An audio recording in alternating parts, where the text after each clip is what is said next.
Environmental Monitoring Program as per EU Annex 1 2023. Hi everyone, are you looking about updates in EU Annex 1 in 2023 for Environmental Monitoring Program?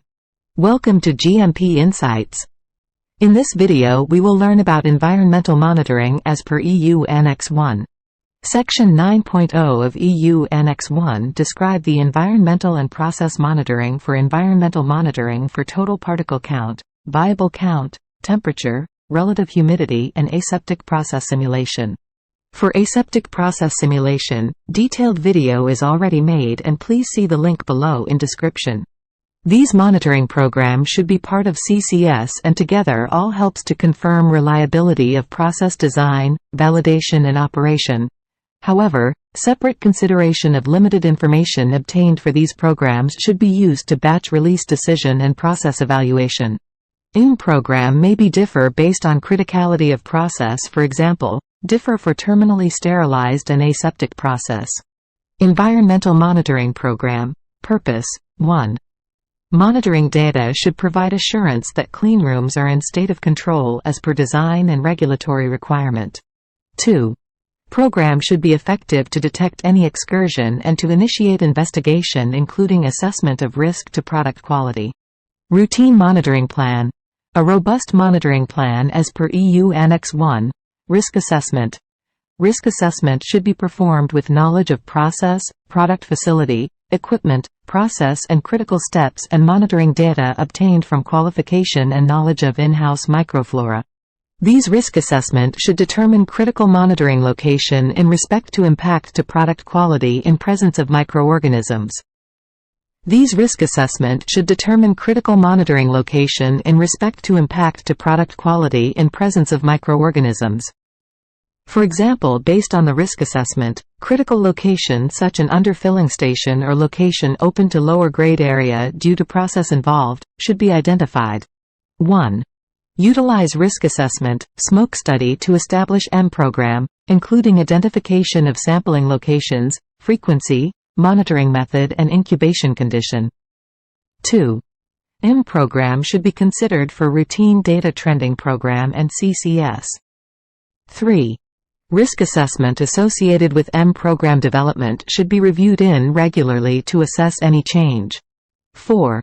Routine monitoring should be performed in both state that is in operation and in dynamic condition. 5. Temperature and relative humidity should be controlled and maintained within defined range. 6. For grade A monitoring program should demonstrate that aseptic condition is maintained during critical operation. As mentioned earlier also, monitoring location, orientation, position of sampling device should be defined based on the risk of contamination to sterile equipment surface, container, closure and product and justified to obtain reliable data in CCS.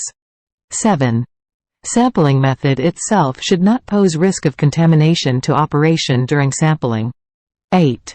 Appropriate alert and action limit should be set for viable and non-viable monitoring.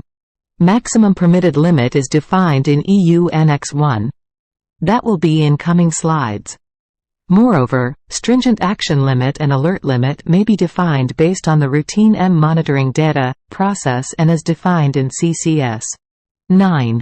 Defining alert level for Grade A, Grade B, Grade C and Grade D should be defined in such a way so that any adverse even, numbers of event or individual event, should be detectable and addressed. Alert level for Grade A is appropriate for non-viable monitoring only. Here, limit should be defined based on the data along with consideration that defined limit should indicate any risk to process and should not be too low to get ignored to take appropriate action. 10. Data trending. Procedure should be defined for actions to be taken to in case of included but are not limited to. 10.1 Individual result obtained out of alert or action limit. 0.10.2 Consecutive out of alert results. 10.3 Regular but isolated excursion, for example out of action results that followed to preventive maintenance. Here, you can see the trend data for all previous preventive maintenance to evaluate the events. 10.4 Change in predominant microflora and organisms such as spore former or molds. which may indicate loss of controls. Here, you need to assess in-house isolates regularly to evaluate the state of control and take appropriate action. 11. For Grade C and Grade D, monitoring should be performed based on qualification and routine monitoring data. 12. Any out-of-action limit excursion should trigger a formal investigation to determine root cause, impact of product, and take appropriate CAPA. In case of out-of-alert, an assessment-based action should be initiated, which may be investigation and/or corrective action. 13. Monitoring system should consider any inherent risk associated with manufacturing process, for example, live organism, powder formulation. In such cases, monitoring program should be defined in CCS with appropriate frequency and sampling method to assure cleanroom classification prior and post-exposure to risk. 14. As per EU Annex 1, sample size for routine automated system monitoring should be same as taken during qualification and justified in CCS. Total particle count monitoring. 1. Monitoring program should be robust enough so that data obtained from monitoring should indicate any potential risk of contamination and ensure state of control for sterile operation. Additional information. For development of non-viable monitoring program, refer ISO 14644-1, ISO 14644-2 and ISO 14644-3. Total particle count limit as per EU Annex 1. A limit for Grade D area should be established by manufacturer. Note: above limits are stated for at rest state after cleanup period. Note: occasional out-of-limit count for more than equal to 5 microparticles may be due to electronic noise, stray light or coincidence loss, etc., but consecutive failure indicates potential risk to failure of controls. Frequency for total particle count monitoring. 1. For Grade A, monitoring should cover entire operation including equipment assembly. 2. Non-viable monitoring for Grade A should be continuous with minimum flow rate of 28 liters per minute to capture all interventions, transient events and any system failure. Monitoring system should have alert and action levels with alarm facility. Monitoring program should define the action to be taken in case of any alarm with consideration of additional viable count monitoring. 3. For Grade B, monitoring should be established similar to Grade A but frequency may be decreased. Note: frequency basically defined based on the risk associated with process and product manufactured and classification required. Viable monitoring plan. As per EU Annex 1, environmental and personnel monitoring plan should be established as mentioned below. 1. For aseptic operation, viable monitoring program should be established to have combination of settle plate, air sampling, glove, gown and surface monitoring as justified in CCS with no impact on Grade A and Grade B airflow pattern. 2. Surface monitoring shall be performed at the end of operation. 3. If monitoring is performed by production personnel, activity should be oversight by quality unit. 4. Implementation of rapid microbial detection method should be validated and demonstrate equivalency to the established methods. 5.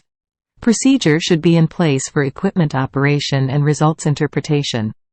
And method should be supported by data of recovery efficiency. In other words, method should efficient to deliver the intended results. Frequency for viable monitoring.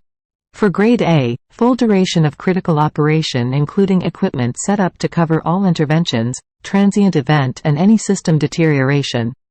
For Grade B, based on the risk of impact on aseptic processing. Other than routine viable monitoring, during static condition viable monitoring may be used to detect any potential failure and verification of effectiveness of corrective action. For personnel monitoring for Grade B, on each exit and after critical intervention or as defined in CCS. 1. For Grade C and Grade D, frequency of monitoring is based on risk management. Location selection for viable monitoring. 1. Based on risk assessment, traffic flow and critical location to product should be considered to define monitoring locations. 2. For personnel monitoring, location, method and frequency should be based on risk assessment and criticality of activity performed by personnel. Outer gloves and gown should be replaced before further activity so that it should not compromise the aseptic process. Limits for viable monitoring. SAD phase A. Change plate after maximum of 4 hours. B. Contact plate limit applies to Grade A and Grade B surface and gown monitoring. For Grade C and Grade D, downing monitoring is not required. C. Any growth in Grade A sample should be investigated. Note: other method can be used provided they provide intended information of whole aseptic process. Note: limits applies in CFU. Any other technology should be scientifically justified and correlate with CFU. Microbial identification during environmental monitoring. In this update of EU Annex 1, microbial identification for M program is given with better clarity. For Grade A and Grade B, any detected microorganism should be identified up to the species level. For Grade C and Grade D, if out of alert or out of action count observed, identification and frequency should be sufficient to understand cleanroom microflora and to maintain state of control based on type of microflora, for example spore former, mold, etc. Here we want to specify that a video of comprehensive method with step-by-step process for development, monitor and review of M program with all applicable regulatory requirements will be available soon. So please subscribe our channel for more such videos, and if you have any question, please drop in comment and we will reach you ASAP. Thank you for watch this video.